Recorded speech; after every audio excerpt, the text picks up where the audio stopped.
Yes,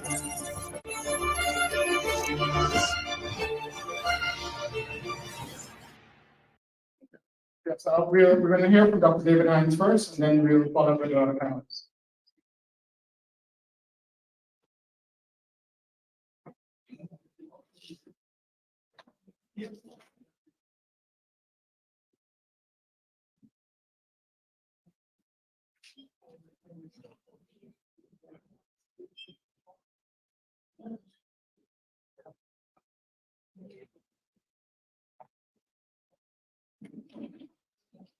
Good afternoon, members of Parliament and organizers of the conference, and those of you who've come from far and near, my fellow panelists. I think my task in my 5 minutes is to say some very frank things that only people like myself could say.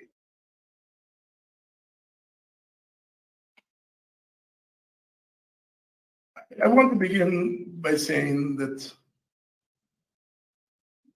Guyana is a changed place.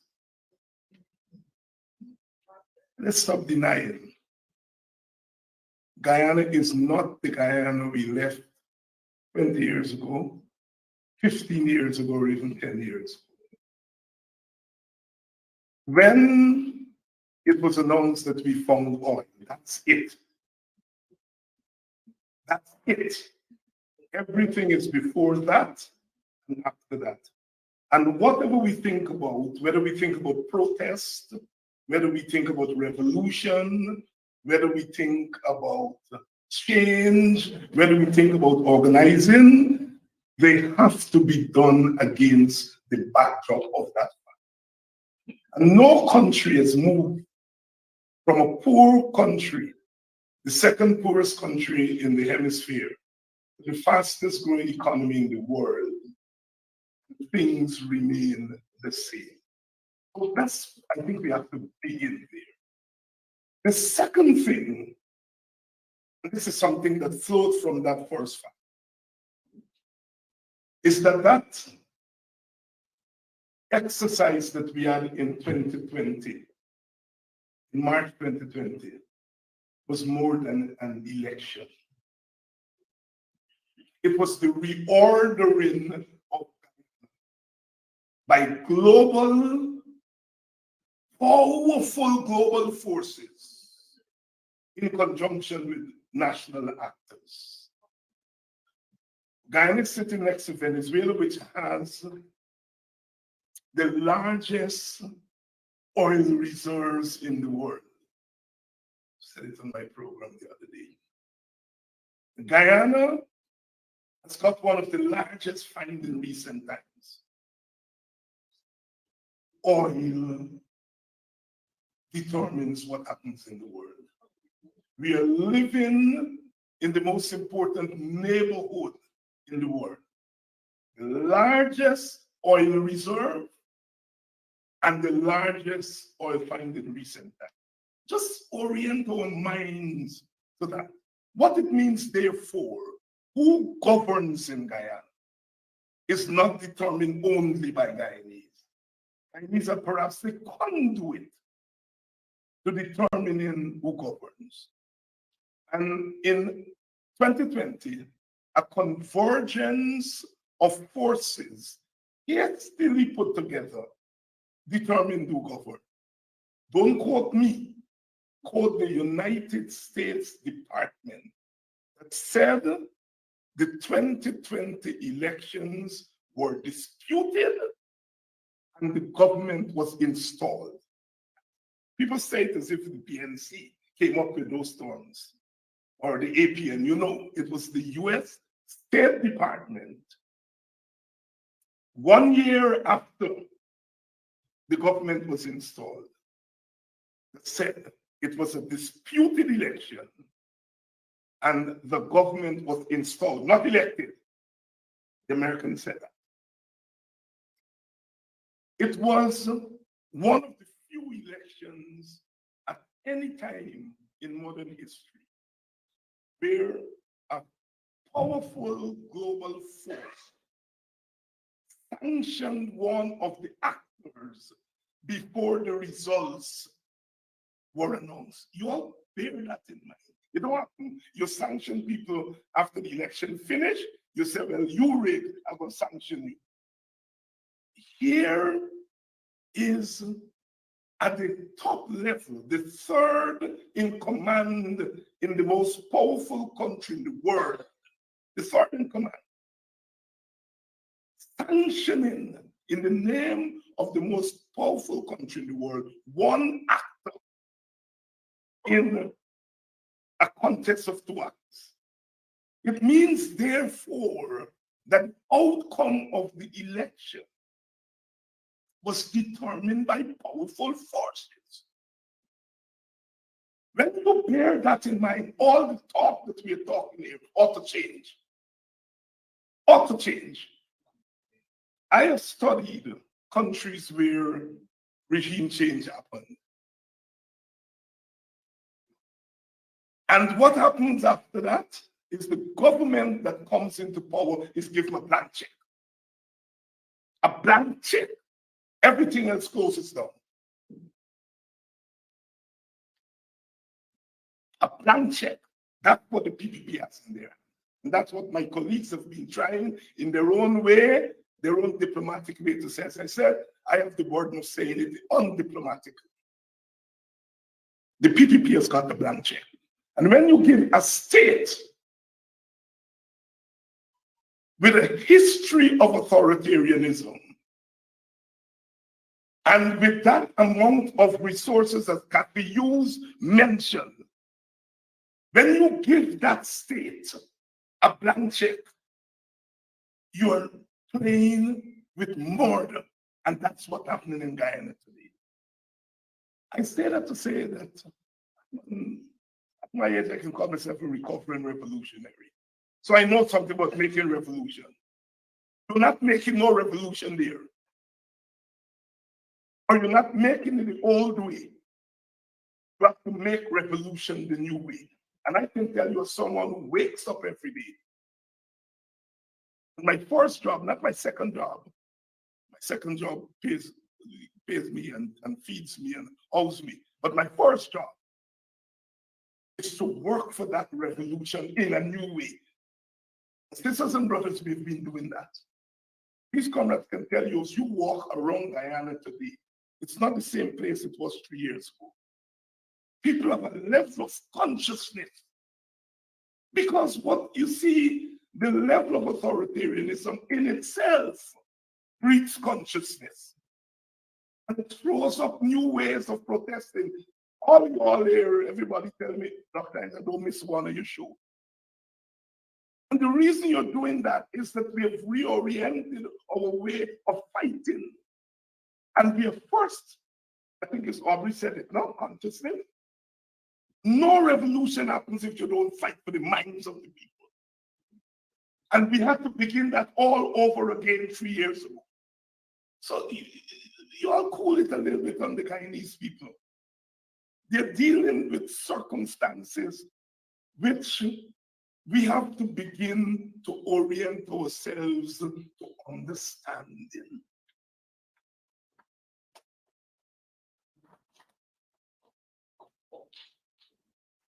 Now, what does a blank check mean? And I take 2 extra minutes. Blank check means that the winner-take-all system, which depended on an understanding that the opposition will play a role. That's what make winner-take-all work. Because you win and you take all, but you have an unwritten pact, an unwritten understanding that the opposition has a role to play here. And that if the opposition doesn't play a role, you are not likely to hold on to your power either the next election or by people coming onto the streets. That system is broken down. It has broken down. This government has taken over every inch of political space. Every single inch of political space. None is left in the formal system. for the opposition. When you put that together with a political party that has always believed in domination, a political party that always believed in domination, and that comes from deep within the thinking of the PPP. Some people blame it on communism. Some people blame it on a deep understanding of what Mr. Nandela called good over evil. In the 2020 election, not me, Mr. Nandela said this is a struggle of good over evil. The PPP is good and the rest of us are evil. The rest of us, in their estimation, cannot exist in a state of freedom. And so therefore, we cannot govern. And if we cannot govern, it means it is the manifest destiny of the PPP to govern. So they come to government with that mindset. And now they're given a blank check to put it into practice. Next, give me one more minute. Next, in ethnic societies, some groups wait for the opportune moment to use the state as a means of exacting revenge. Know the narrative of the PPP. We were rigged for 28 long years. We were denied what is ours. Aha, now we have a blank check. We are going to exact revenge. You put all of that together and you see what is playing out in Guyana. It means, therefore, we have to move differently. You see, David Patterson was not let out of Guyana, just as his great-great-great-great-grandparent was not let out of the plantation. You have to seek permission. You all draw the narratives. You see, we have to understand the gravity of the situation that we are dealing with. And then once we understand that, then it's able, I'm telling you all, the people in Guyana understand it because they live it every single day. And I am not an elected official, never been. And when I walk, they come in my ears, they pull me aside, and they whisper, thanks for opening up our eyes. Now that we see the light, let us stand up for our rights. But see the light first. That is extremely important. We've got to see the light. And this conference must contribute to that seeing of the light. If we get in front of the revolution, there will be no revolution. We have to contribute towards opening up the way. Somebody said it. I think Dr. Adam said it, that we out here, we have a pivotal role to play. Check all the great upheavals in modern history. The diaspora played an important part. Whatever, whether it's the Cuban Revolution or the Haitian Revolution or whatever revolution, right? Those who were not at the center played an important role. These weren't the remarks I intended to make, but I felt I had to make them so as to let us frame our discourse as we go forward in these 2 days in that way, understanding that we're no longer little Guyana.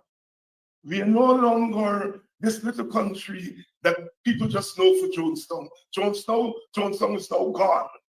The world is knowing us now for something else. And we got to begin knowing ourselves that way and orienting our minds that way. And I'm sure that if we do that, those people in Guyana who fought battles from the Middle Passage coming right through, they will be ready to fight the battle.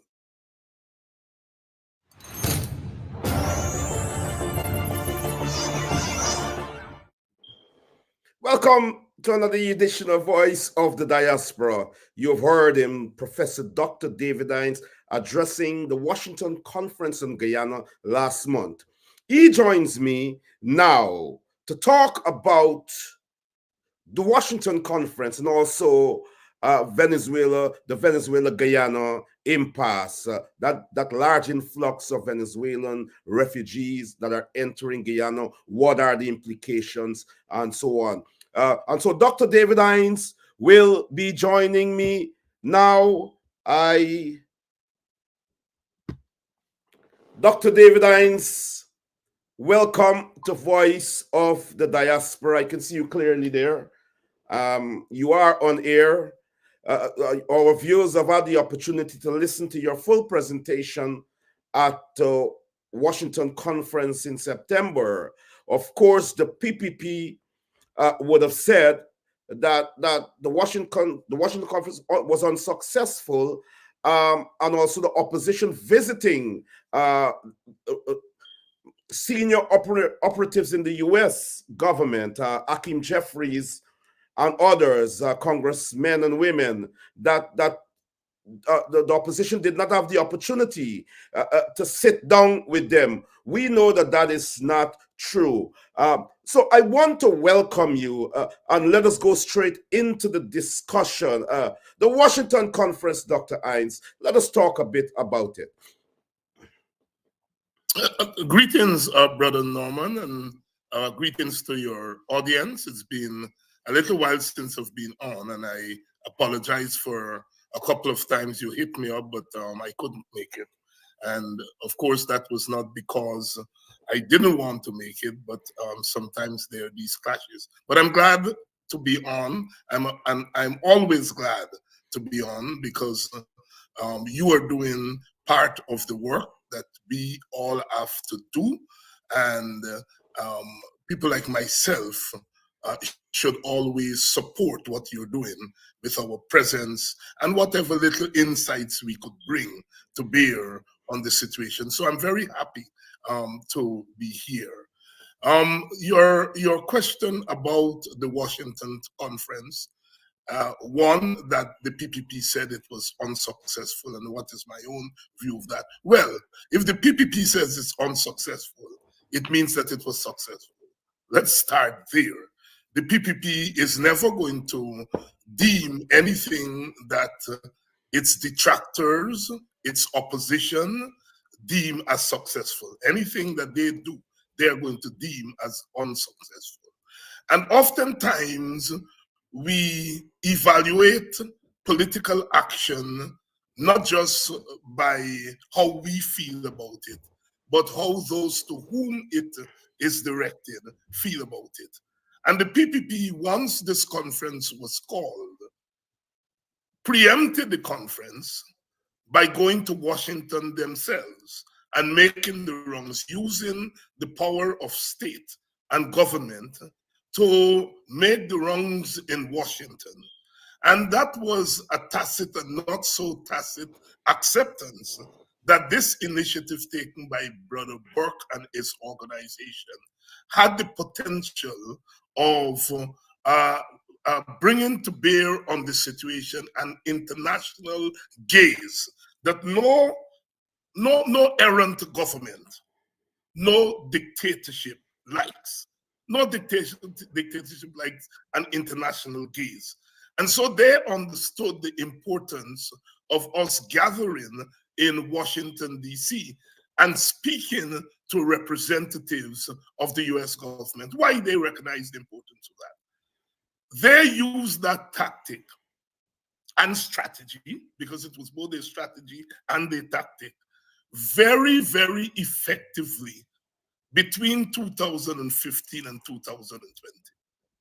When the coalition came to government in 2015, it made the error of believing that it was just another government and didn't realize that in the historical evolution of Guyana, a coalition government beating the PPP in 2015 was, in many respects, a revolutionary development.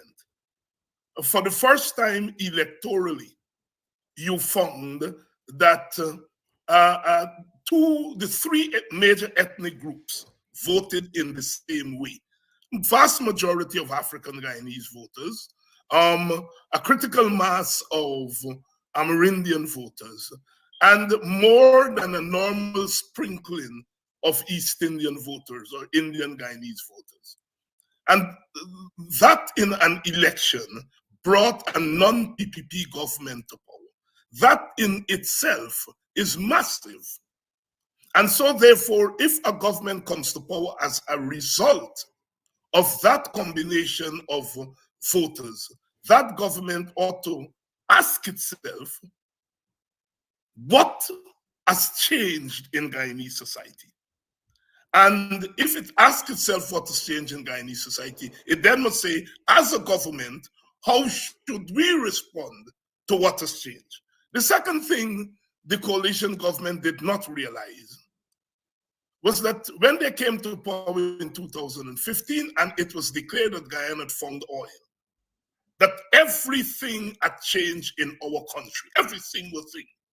The finding of oil in 2023 in the contemporary world, in a country like Guyana, means that every single thing is turned upside down its stage. So the coalition did not understand its own historical place in our long arc of history, and it did not understand what the finding of oil immediately means for Guyana. So when you put those two things together, the coalition was operating as a normal government when the situation had changed fundamentally and drastically around it. The PPP had a keener understanding of those two factors. And it recognized that the only way you're going to turn that back is that you had to have the intervention of forces in the society and outside of the society in an abnormal way. That you were not going to beat back that historical development in the form of the coalition by just a simple going to the poll at the next election. That you had to remove them in ways that are deemed quote unquote acceptable, but that are outside of the normal way of removing governments. And the PPP embarked on regime change. And one of the things that they did is that they sought the intervention of the most important external forces and actors. They recognized in an oil regime with Exxon finding oil in Guyana, that the United States becomes number one player, external player. They recognize with finding oil and Venezuela next door, and I see you are enough to speak about Venezuela. Yes. Venezuela next door, it brings the United States into Guyana through oil. It brings the United States into Guyana through Venezuela. And so therefore, you had to go and begin to court the United States. And the PPP raised tens of millions of dollars, and they went to Washington, and I don't use the word lobby, they engaged the United States government at several levels. They engaged them at the level of the Congress people. They engaged them at the level of the executive, the State Department, and they engaged them at the level of state government. And they sold the Americans a narrative. And the narrative they sold them was that this group that is in power is an undemocratic group. They have a history of rigging elections. They are not fit to govern. They are prone to violence. Now, if you are American, that kind of language, you know, these people don't play by the rules. They rig elections. They're prone to violence. And you are saying, we have investment there. We want a government there that is going to be friendly to us when we are dealing with Venezuela. This narrative of these people that the PPP peace painting is not nice. And the coalition could not fight back because it had no knowledge that this was going on. And so the PPP was able to speak the language that the Americans wanted to hear and sell them a narrative of the coalition. And in the end, we knew what happened. There was the regime change started with a no confidence vote. The vote was carried out by Mr. Sharon Das. We know the role that the Canadian government played, and we can imagine what other governments played behind the scene. We fast forward to the election itself. When the election was not going according to script for the regime changers, they saw the intervention at the highest level of the greatest country in the world, at the level of the State Department, the Secretary of State. And I understand it even went higher than that. But I'm not prepared to say that because I have no public proof that official higher than the Secretary of State intervened. But we know the Secretary of State intervened because that was public. Now, when the Secretary of State, who is the number 1, number 2, number 3, number 4 in line in the government, intervenes in a small country in an election before the results were announced, this is critical. The United States put sanctions on one contestant before the election was announced. Normally, when you're sanctioning parties and contestants, you wait until the election is over and a government doesn't want to get out of power, having been voted out of power, you say you put sanctions on them, as they did with the Venezuelans. All right? Not the case in Guyana. Here are 2 contestants in an election that is not yet determined. The Americans at the level of the Secretary of State says, I'm putting sanctions on you, in effect saying that we are determining who won the elections. The rest is history. And as I said in that presentation, that if we don't take that narrative into consideration, we're wasting our time. No. So the PPP understands the effect of what we eventually figured out that needs to be done. And here is what put them on the back foot.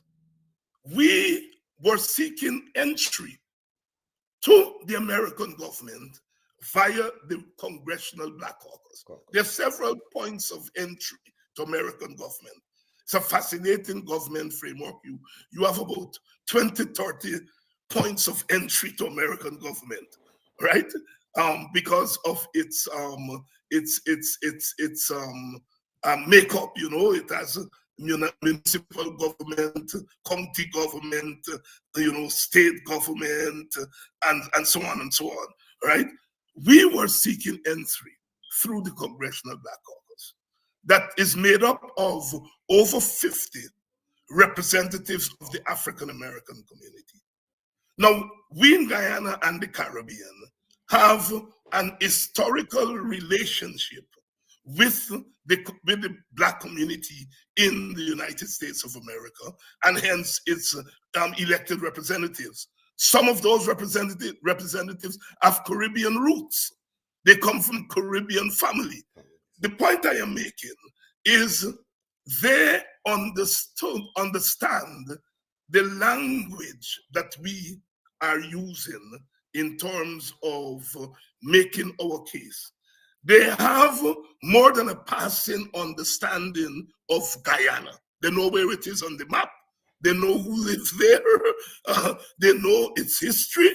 So in going through the Black Caucus, we are going through a section of the US government that doesn't have to go and do its homework on Guyana and the Caribbean. And the PPP knows that. And they are mortally afraid of that. And so that conference became a victory for the opposition before the conference began. The PPP went there, they tried to do their stuff and so on. But at the end of the day, we had the last say. And we went there, we made our case at the conference itself. And I'm reliably informed that over 500,000 people viewed the proceedings of that conference. That's almost the population of Guyana living in Guyana. That's a lot of people. So, the issue is now viral. Now, when you have 500,000 people who viewed in real time, you are talking about 5 times that who are going to view it in time to come, as the Calypsonian would say. And then we went on Capitol Hill, and at 2 meetings, this is often lost. They're talking about one meeting, the meeting with the parliamentarians. We had a second meeting with the Congressional Black Caucus and Brother Hakeem Jeffries, with the non-parliamentarians that included people like myself. So we had 2 bites of the cherry, you see? And we were able to bring to bear 2 perspectives, the perspectives from the elected officials and then the perspectives from the non-elected officials that included people with professional understanding of issues. Dr. Vince Adams was able to speak on oil. I was there, my own training as an educator, a scholar, on the way a government works. We were able to bring all of that to bear on the second meeting. So we give more than a mouthful to the Black Caucus. And if you are the PPP, you're scared to hell about that. One, because these are the people, the American government, who helped to bring you to power. Now your detractors are going to the American government and saying, okay, here is what happened.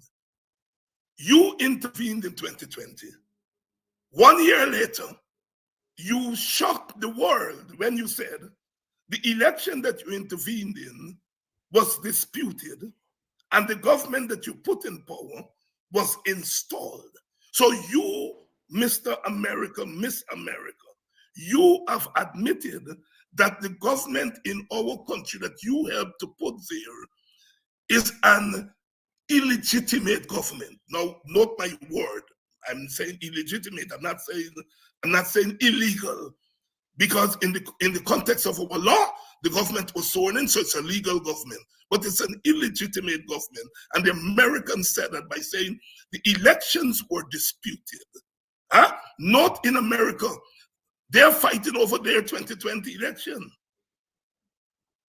that almost toppled their government. Yes. And the issue for them is whether their 2020 election was disputed or not. The Trump people are saying it was disputed, and they're now in court, so they understand. They understand what happened in Guyana. Yes.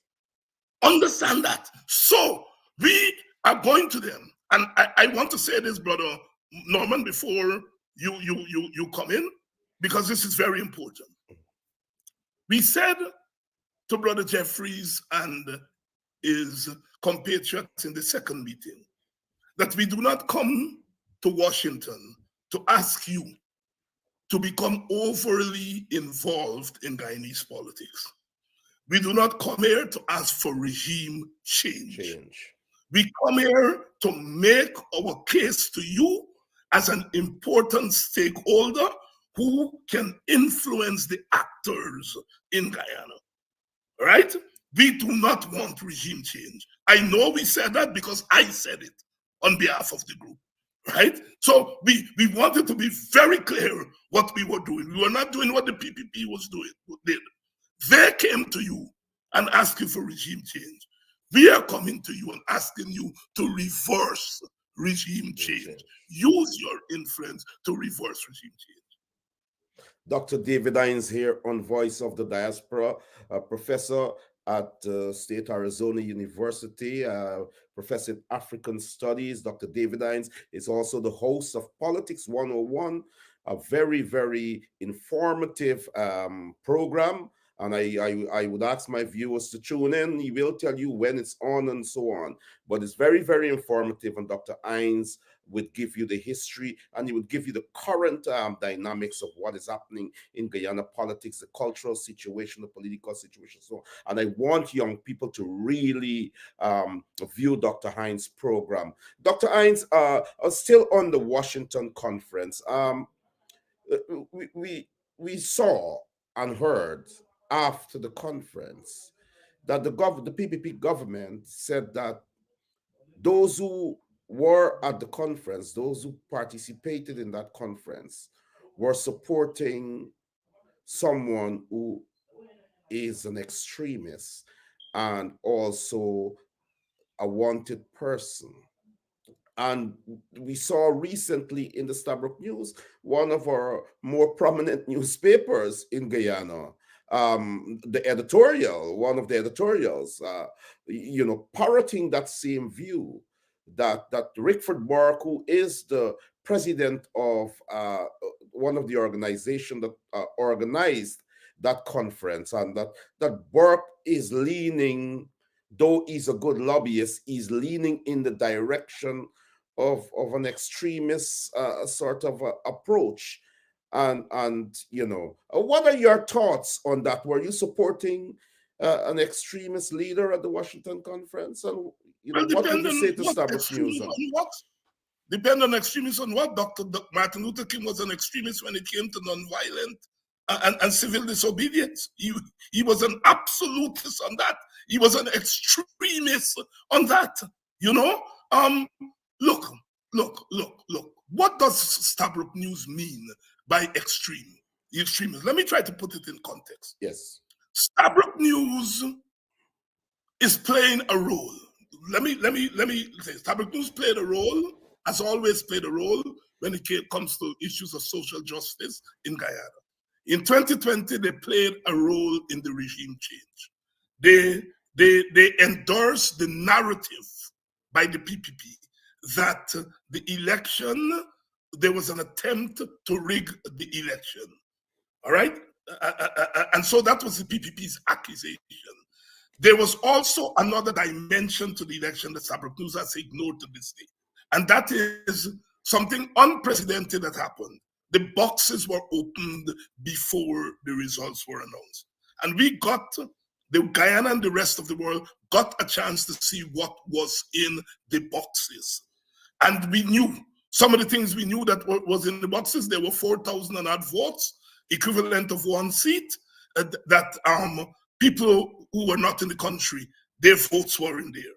We got to know that there were 48 boxes with no statutory document. The Stabroek News has ignored that part. They embrace the accusation of attempted rigging, and they ignore the actuality of rigging. The actuality of rigging, they ignored it. So Stabroek News, like a lot of those people who jumped the gun in 2020, they find themselves in this quandary where there is evidence of rigging, which they ignored. They have an accusation of attempted rigging, which they embrace.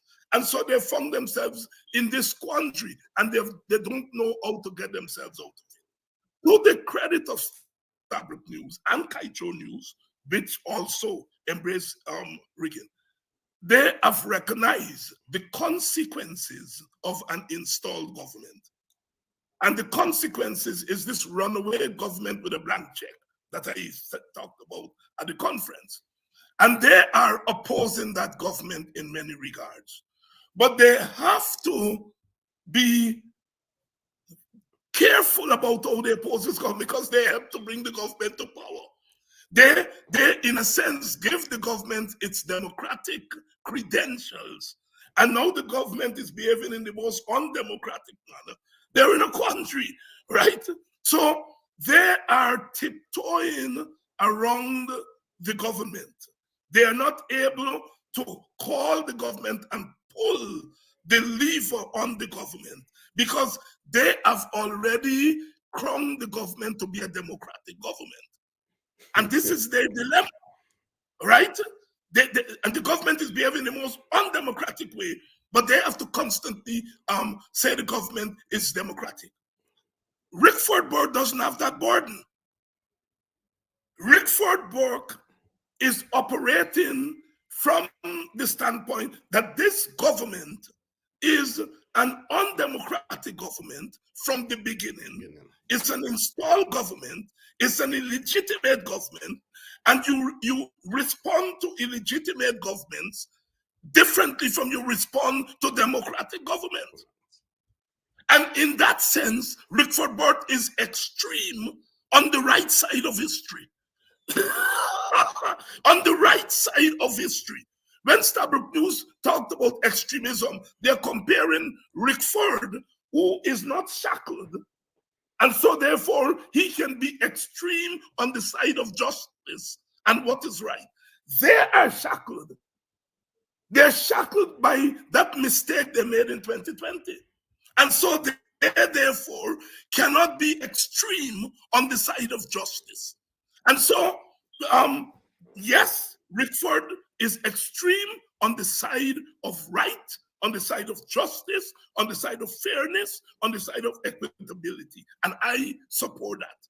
I support that. So I always say, do not always allow your detractors to define you. If they want to say that you are extreme, you change the meaning of extremism. And that is what I'm doing here this morning. We are extreme when it comes to an understanding that this government is undemocratic. The government is practicing a kind of extremism that assaults the human dignity. It is not Rickford Burke who is dismantling people's homes in Moko.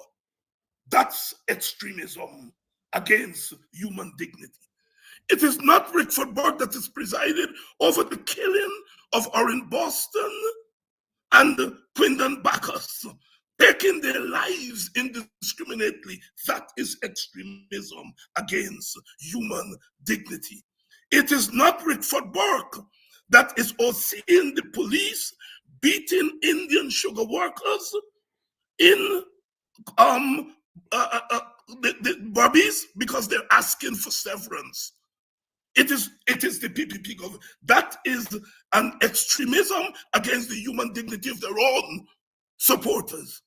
It is not Rickford Burke that is presiding over a regime in which a big shot spits in the face of a defenseless young Black woman. It is not Rickford Burke that is carrying out the extreme action of jailing a young female lawyer because she's doing her work.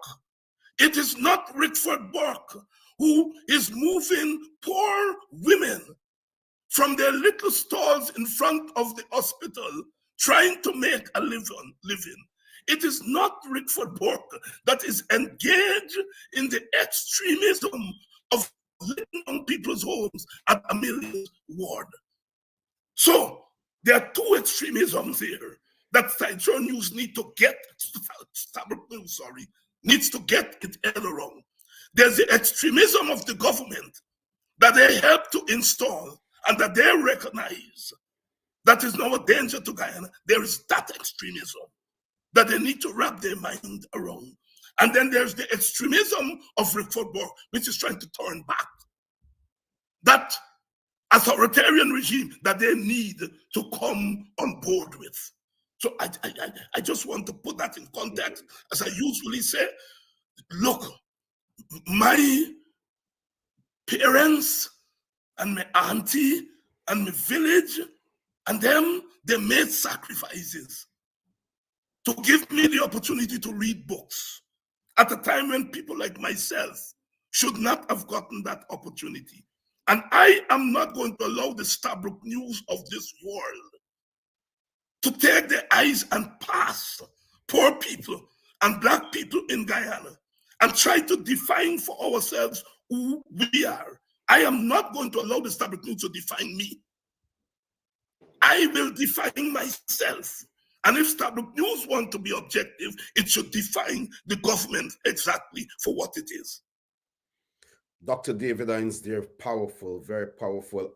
Dr. Hinds, for the sake of our viewers, looking at the conference, the Washington conference, we understand that some resolutions were made, and the American government was brought up to speed with the previous PPP government alleged, presiding over the killing of more than 400 African Guyanese in general, and Guyanese in general.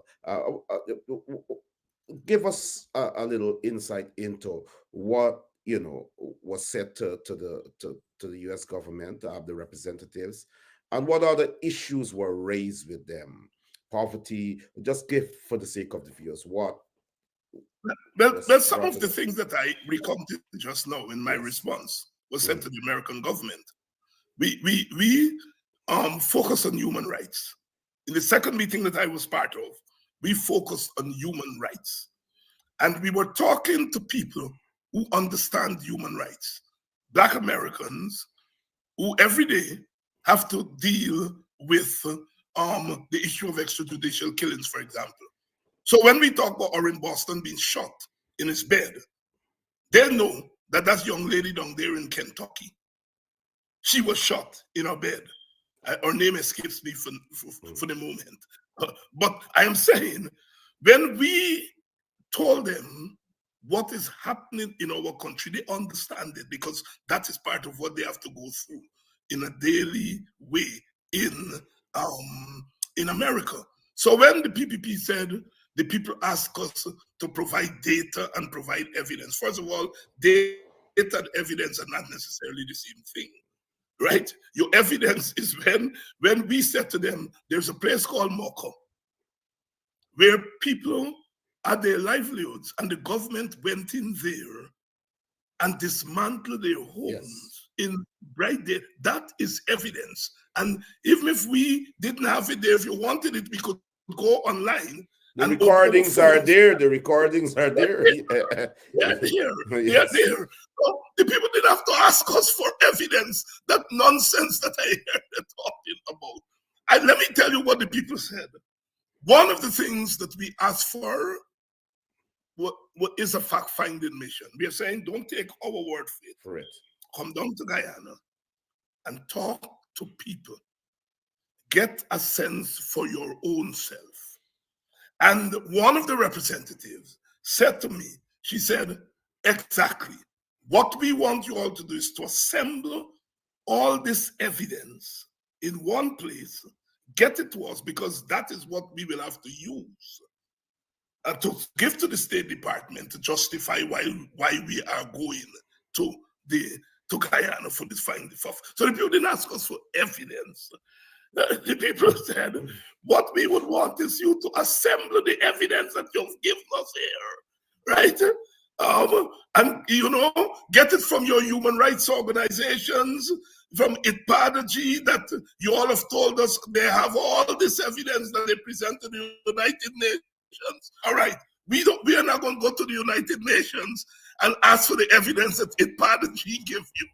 We want you to take that evidence. I'm laughing because, it's so elementary. It's elementary, right? Yeah. We want to put that thing in one place and give. It's like I come to you and I said, Brother Norman, look, these people have done so to me. And you said, here, I'm going to play it on the program, put it on a drum drive and send it to me. Yeah. That is not evidence. So we talked to them about human rights. And they were very, very serious about human rights. I can tell you. You can see it in their body language, in their faces. My understanding, I wasn't at the meeting with the MPs, but the MPs talked to them about systemic discrimination. Discrimination in the parliament, discrimination in terms of policy and contracts and so on.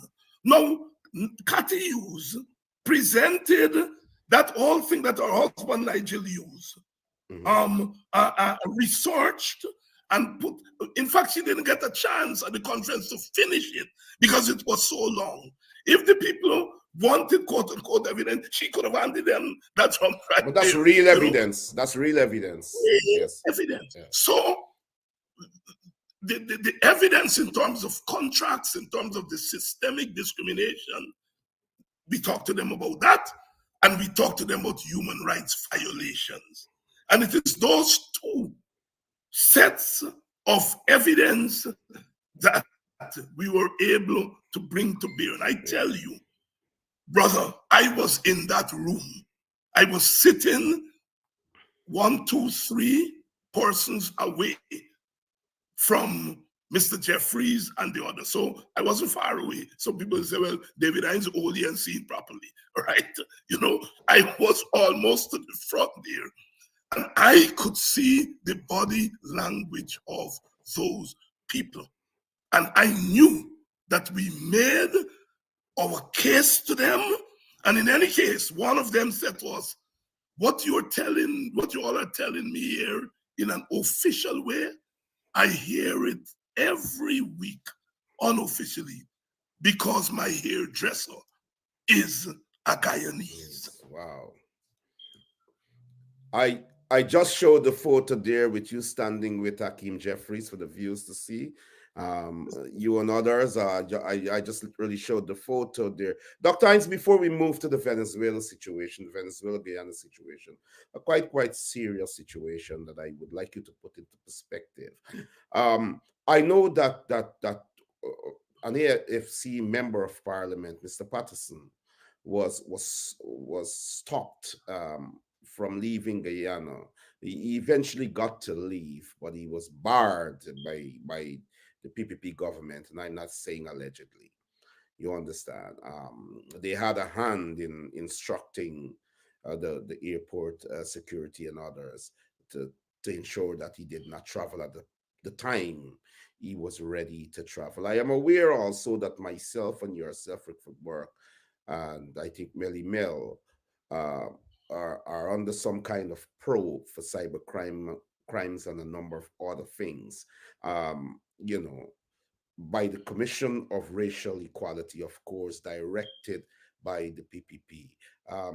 But you have you gone to Guyana since the Commission of Racial Equality wanted to interview you and just give us a little outline on that.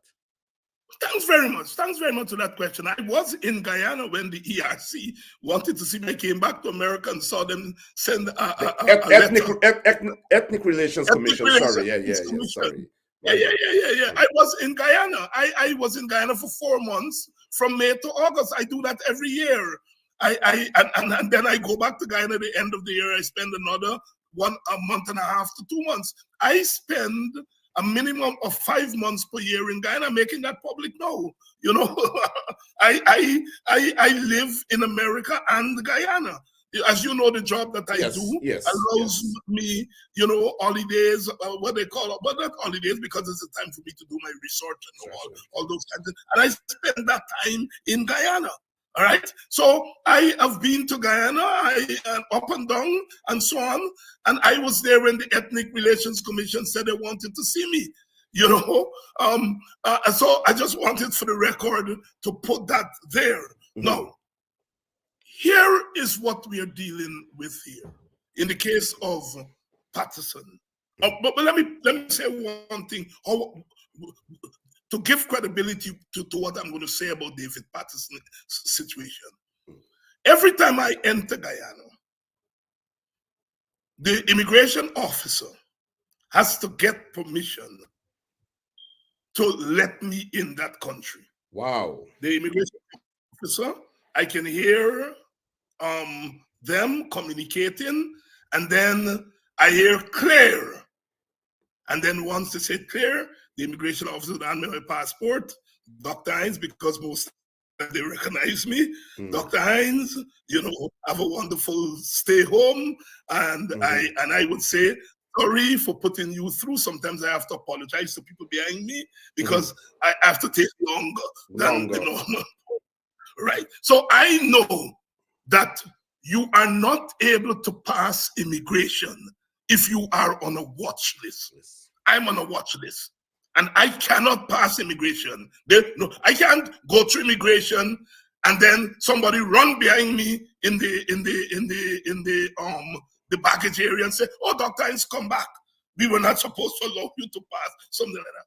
What they're telling us is that David Patterson went through immigration, was sitting in the lobby waiting to board the plane. Somebody comes to him and said, "By the way, you're on a watch list," and we now discover it.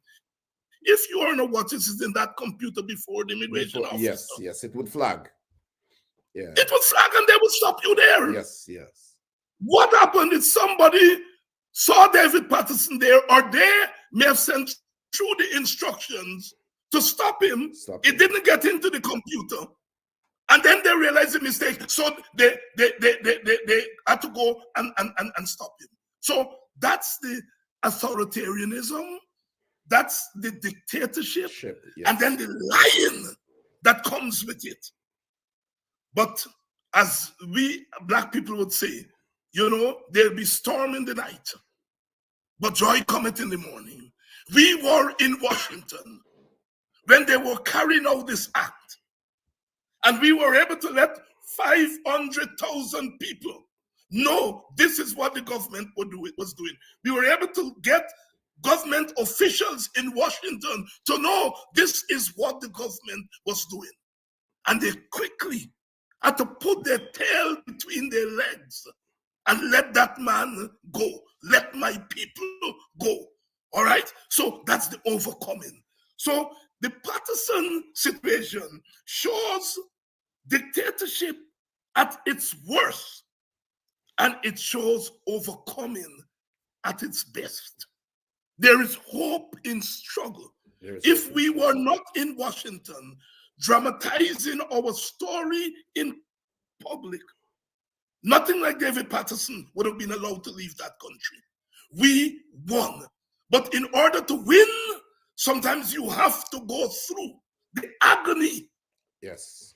The agony of denial before you win. And as you made reference to my program, all of us have programs. You have your program, we have about 10, 15 of these programs. Yes. I have decided my program will play a particular role, and you described it there beautifully. Yes. Which shows that you're a keen observer. We all should not be doing the same thing the same way. All right? And so I decide my program is going to be the program of a little bit of teaching, yes, a little bit of giving the history, and so on. Because when we put all of it together, we put you and Sherrod and myself and Kedaki and Mark and Rickford and all of us together, is the real deal. Yes. Because you get everything. You get 10 fingers instead of one finger doing the thing. And so I use my program to do exactly that, to say, look, what we are going through here now is what our foreparents went through. Our foreparents could not leave the plantation without permission. If they were found in the plantation, they'd be beaten, a finger cut off, an ears cut off. And it's the same thing that you're seeing here now. The Guyana today is the ultimate replica of what the slave plantation used to be. You see? And so therefore, what Brother David went through is akin to what his foreparents went through. As Brother Bob Marley would say, no chains on my feet, but still I'm not free. And as you know, my brother, history, and the spoken word is one of the great weapons. Dr. Martin Luther King created a revolution in part by great oratory. Yes. When he spoke, he brought people out from their condition of despair, from their condition of fear. He drew them from the brink of cowardice into the ring of combat. He inspired children, 8 and 9 and 10 years old, to stand up to Bull Connors. Those are ringing and graphic examples of revolution in action, you see. And so don't believe the PPPs that stupid, that they don't understand that what you do when you sit in your living room and go in front of your computer, they understand damn well what you are doing. Yes. Sometimes we have to bring our people along and to say, hey, don't worry this thing about we don't have boots on the ground. Sometimes I agree that we should have some more actual boots on the ground. But we have some proverbial boots on the ground every single day. We have some metaphorical boots on the ground and they're mashing the hell out of the PPP. So I know what people want boots on the ground, and I'm the first person to say you can't run a struggle against a dictatorship without having people on the streets. You see, we can dispute about what we do when we go on the streets, right? But I think one of the errors and the shortcomings, let me take back the term error. One of the shortcomings of our present struggle is that we have not found creative ways, as I said in my presentation, of fighting the revolution in a new way. In that we are up against a new type of regime. This is the first kind of regime. I mean, people say Burnham was bad, but Burnham didn't have a blank check. You know, people say Jack Dio was bad back in the Jack Dio time, but he didn't have a blank check. The Jack Dio Ali regime of today has a blank check. It means, therefore, that it is not that we should not put boots on the ground, but we have to put boots on the ground in a new way. Yeah. You see, and I think, and I'm criticizing myself here because I am part of the opposition. We have not yet figured out how to, in a public way, stand up to this regime. And that's why one has to reach across and give Brother Rickford Burt a hug. Yes. Because he figured out a way Yes. how to put boots on the ground in Washington, D.C. And it's up to the rest of us for the whole world to see. Yes, and you know, you made a point, Dr. Hinds, and you said the PPP, you don't know why they lie so much. And I want to know, in a world where you have information, you have social media, you have evidence, you have things in, there to prove. The PPP came out and said that the opposition did not even get to really meet properly with the congressmen and women, and they were in the corridor, sit down, like how anybody, tourists and that kinds of stuff would be there. And then the evidence came, and they couldn't say anything. Here is a photo of the opposition meeting with Hakeem Jeffries and other members of the U.S. government. And so Royce Zilford, Cathy Hughes, Aubrey Norton, and Amanzo Walton and others. And it's so sad, Dr. Hinds, because it seems that the PPP their backs are against the wall, and so they become so desperate, they become confused. But that is, we understand that. We understand that they have to clutch at straws. Dr. Hinds, I want to talk to you about, I want you to talk to the viewers about the Guyana Venezuela situation. We are aware that thousands of Venezuelans are entering Guyana. Many say as refugees. Some are saying that they're from the intelligentsia of the Venezuelan government. And recently, very recently, we understand that there's been a high presence of the Venezuelan military at our borders with equipment and so on, that indicates some form of move to aggression and so on. When you look at the Venezuela situation in what is happening, outline to us what are your views as a professor. Uh, Brother Norman, I'm so glad for that question. I started out this program by saying that the coalition government was not aware of two great developments. That its own coming to power represented a moment in history that should be treated in a particular way. mhm. And the second thing, that they had founded oil, will change up everything. And I'm now going to make a similar criticism of the PPP.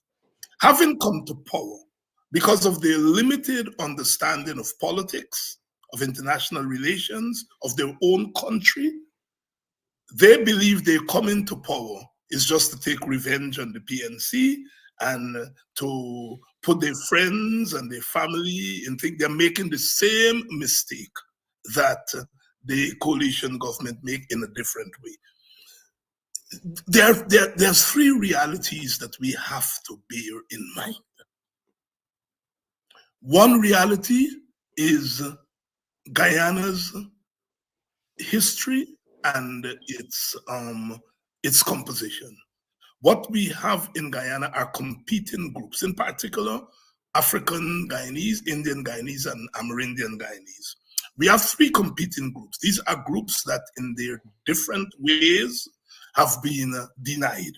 They've made contributions to Guyana, and they've been denied compensation for those contributions. And that in an era of plenty, it's natural for the human being to recognize the opportunity for compensation, right? And so therefore, groups in society always make demands on the government.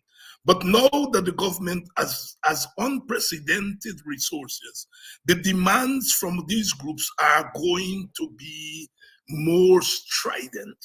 It means that any government has to begin there, has to say, historically, this is where we have arrived.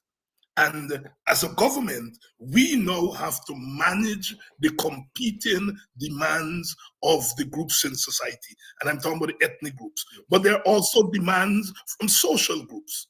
There are demands from the elites in the society, the Portuguese elite, the mixed elite in the society. There are demands more and more from women in the society. There are demands more and more from young people in the society. So a government has to go to school and do politics 101 all over again to say, we have to manage competing demands. The PPP obviously is not doing that. It is well known. Instead of managing the competing demands, they are meeting 1/5, 1/10 of the way the demands of their own constituency, and they are rubbishing the demands of other groups in the society. But that is for another day. So that's one factor, the internal demands. The other factor is the geopolitical factor that we have alluded to. Here you have powerful countries in the form of companies from America, from China, from Britain, in Guyana. In effect, what you are doing, what Guyana has become is a theater for geopolitics. You have powerful European countries, the United States, powerful country, China, right there, all right? And they are there in that space. We are now in the middle of the global dispensation. And we always have to be very careful about how we act, because you have China there, you have America there, you have Britain there, you have the Saudis are now there. Now, we would prefer if we were just little Guyana, minding our own business, don't have to worry about nobody said and so on. Unfortunately, oil doesn't permit us to do that. We have to, right? So that's the second factor. The third factor is Venezuela. And everybody talks about the first two factors, but they talk about the Venezuela factor, so it's not an important factor. Venezuela has to be an important factor. It has demands on our territory. It's a clear and present danger that is not going to go away. If the World Court rules, the ICJ rules in our favor tomorrow, Brother Norman, the Venezuelan problem will not go away. We have to. No, the Venezuela problem was there from 1899. The Venezuelans accepted it. Then come 1961. We were approaching independence. The Americans have taken a stand on Guyana. They are going to determine that they don't want a communist government in Guyana. All right? The Venezuelans see that. The Venezuelans and the Americans are allies. The Venezuelans in 61 said, all right, we no longer recognize 1899. I'm making the point that global developments made the Venezuelans change their minds. All right, we've been limping along with that problem from 1961 to now. We found oil. Again, the Venezuelans wake up and say, you have oil there. You bring in the Americans in to exploit this oil. You bring in the British in, all right? On our doorsteps, right? We are not going to stay quiet. We are going to raise our voices. And so you have to take Venezuela into consideration. You don't have to agree with them, but they are an important factor. And we are arguing, my brother, that open bidding for the oil blocks was a mistake. Because the Venezuelans see that, and they're saying, you are opening this bidding to bring these big powers next door to us. You are using oil to play politics against us, and we are going to respond. And they respond. They said they're calling a referendum. They're massing troops on our borders. No, those things may not come to anything tomorrow. But the fact of the matter, the massing of troops there may make our population say, wait a minute, is it the right thing we are doing? They're massing of troops and they're threatening to go to a referendum, not threatening, go to a referendum, can chase away investors. All right? No, the Venezuelans doesn't have to invade us. They can use the threat, chase away investors, destabilize our population, meaning make people in our society say, oh shit, we should not have brought these Americans in. We should not have exploited this oil. They are creating doubts in the minds of our people. So when we are making policy, we have to take into consideration the competing demands of the various groups in Guyana. We have to take into consideration the investors by the big countries, and we have to take into consideration Venezuela. And I don't think this government understands that. No. So Venezuela has to behave in that way for our government to wake up and to realize how serious the threat of Venezuela is. And it still does not realize. No, the Venezuelan opposition and government don't like each other. They behave as mortal enemies. On this issue, they're finding common ground. What the hell is our government doing in terms of common ground in our own country? Well, I think, not cutting you, Dr. Hinds, but what our government is doing, I understand. Well, we understand that in Barima Wine, in Region 1, we have more Venezuelans there now than the Guyanese population there. In Region 7 and a number of us. So I want you to also expand on that before we wrap up. But go ahead. Sorry to cut you. I'm coming to that.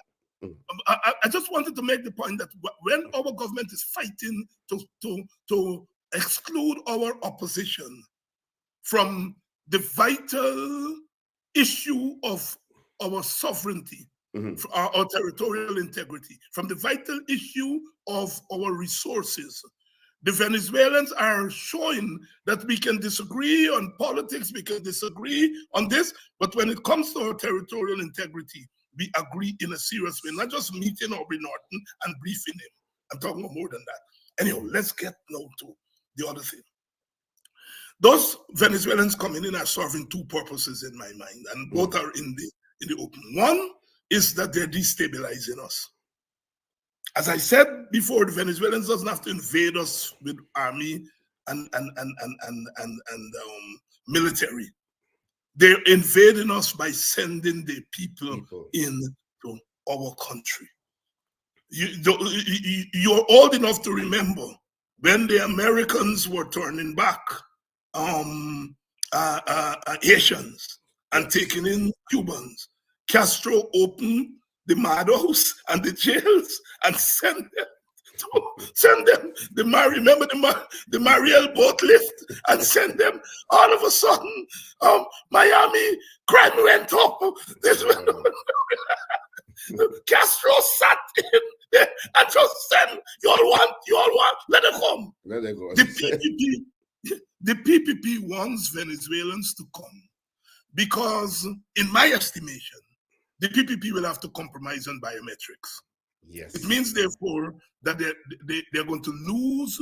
We know from 2020, from what we saw, they got one seat because there was no biometrics. And there may have been more that we were not able to uncover during the recount, right? They will have to compromise on biometrics, in my estimation, so they're going to lose one seat. Where they're going to get that other seat from? They have to that seat that they're losing there, they'll have to figure out where they're getting it from. And I think they've already figured out that if you get people to come into the country, then process them it's easy to get a birth certificate. It's easy to do this. Yeah. Now, in the process of looking after itself politically in terms of rigging the election, it opens Guyana to destabilization. Sure. Along with those potential voters, the Venezuelans are sending in destabilizing elements there. And I think we are in such great danger. Nobody can convince me that those throngs of Venezuelans that are coming in the Northwest there that you mentioned, in Letem every day and so on, that those people who are coming in there, that a critical mass of them are intelligence people who are there to destabilize us. So this PPP is messing us up in two ways. They are using the Venezuelans and the Brazilians and others who are coming in to rig the elections, because that's where I think they're going to get the 2 or 3 extra seats that they're going to lose, because they'll have to agree to biometrics. And they'll get it there. But in the process of doing that, they're opening our country to destabilization. Now, I do not want, my brother, I do not want to stereotype Venezuelans and others. But note, open the newspapers. First of all, crime has gone up, period, in Guyana. But look every day at the instances that are being reported in the paper and see how many of those instances of crimes are purportedly carried out by Venezuelans and Brazilians and so on. Do not believe that those are people just committing normal crimes. A lot of those crimes could be directly and intentionally carried out to destabilize our country. Yes. You see, every day I go to that paper. You know, you open the paper, when you see crime, you look to see if it's black or Indian, or when the common entrance results come up, you look to see how many black children pass. But when I open the papers now and I look in for the reports of murders and so on, I'm looking to see if they're Venezuelans and Brazil, invariably. And I do not believe that a lot of those crimes are just by the way. I think a lot of that, I'm theorizing them. Let me put it that way. I'm theorizing that a lot of those crimes could be directly a part of destabilization. Why am I saying that? I go to Jamaica when they were regime change in Manly, right? A reporter would arrive in Jamaica, and he's staying in a villa. And all of a sudden, there is shooting up in that villa. on the night that that reporter arrives there. Bang, bang, bang, gunmen shooting up the villa. The reporter doesn't die, but he leaves Jamaica the next day.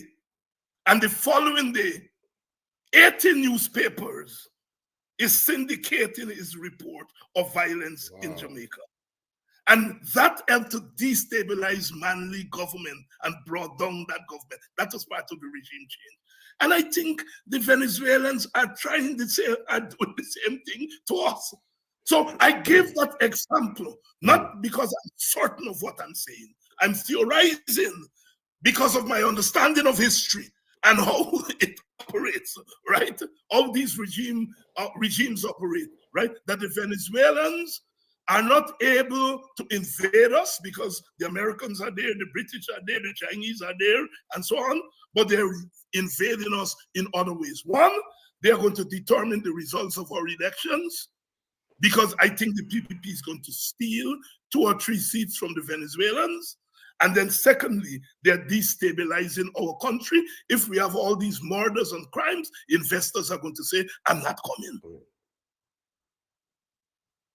Dr. David Hinds here. Now, we have gone over time, but I have made some accommodation for that. It's a very important discourse. Dr. Hinds, in your closing remarks, just let our viewers know what time your show is on, and, so it's that. Oh, well, good evening. Good evening to you all. And I got a chance to throw back a little bit.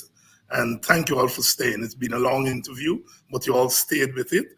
And I hope that we brought some perspective there, especially the last part there, as we were talking about the Venezuelan immigrants and the potential there for the PPP using the influx of Venezuelans to rig the elections. I feel very strongly that they're in the process of doing so. But in trying to let in Venezuelans and Brazilians, as I've argued here, I think destabilizers are coming in. Intelligence people are coming in to destabilize the country, make the country look as though there is confusion. Crime is going up. We have Venezuelans coming in on the foreshore. And I think the Venezuelans are doing a number on us. In exchange for the 2 seats or the 3 seats that the PPP is attempting to rig, they're destabilizing our country. And I think we have to pay very, very close attention. We have our work cut out.